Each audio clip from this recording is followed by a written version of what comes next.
Tenakoi, Fee Jamieson-Folland, the Lifestyle Aligner, helping you live the life you love. So today it's all about choices. And what do I mean by that? Well, one way of thinking about the quality of our lives is how much say we have about what we do and when we do it and with whom and how.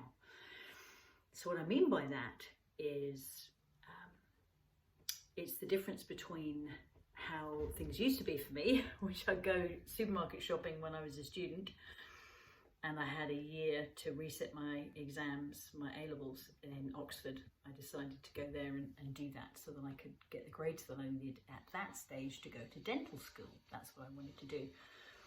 And when I went to the supermarket, I was very restricted in terms of the budget that I had available. So my choices were pretty limited given my capacity at that time. Whereas now, yes, I'm mindful of what it is that I select and pop in my trolley. However, I'm not restricted as in terms of the choices that I'm able to make because of the lifestyle that I've created. And the choices that I've made over the years, which quite a lot of the time, it's like one of my mentors says, it's doing today what others will not, so that tomorrow I am able to experience what others and myself, if I didn't make those choices and take those steps, would simply not be able to.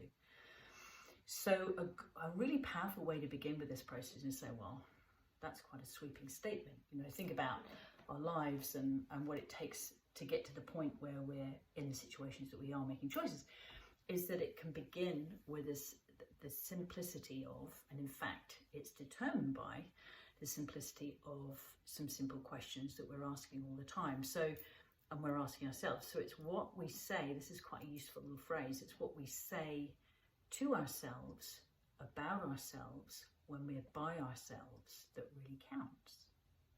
So in other words, our self-talk.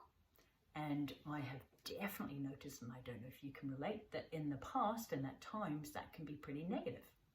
And it can be berating as opposed to encouraging if I'm maybe doing tired or I've hurt myself or I didn't quite reach my target, whatever it might be. I've got my ear keeps poking out of the side of this, this hat.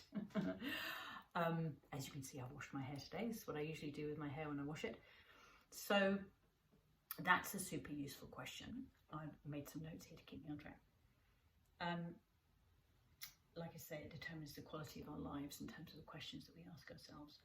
And the other thing that I found quite useful at times like that, if I found myself kind of berating myself, is to pause and imagine myself. If I can catch myself, this is where the rubber meets the road. This is where change can happen. It's spotting it, right? Is to ask myself, would I be speaking to myself if I'm berating myself, for example? And if this doesn't make any sense to you, that's great. But some of you may be able to relate to an inner voice that isn't always necessarily our biggest cheerleader.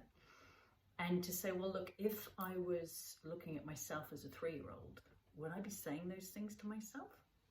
Because we've all got, you know, our own experience of our inner child, and arguably that oftentimes has had challenges as we've been growing up. So what do you make of this? I'm very curious to hear. Is this mumbo jumbo or can you relate? And I'm looking forward to seeing you as ever on this week's Alive with Fee. Ciao for now.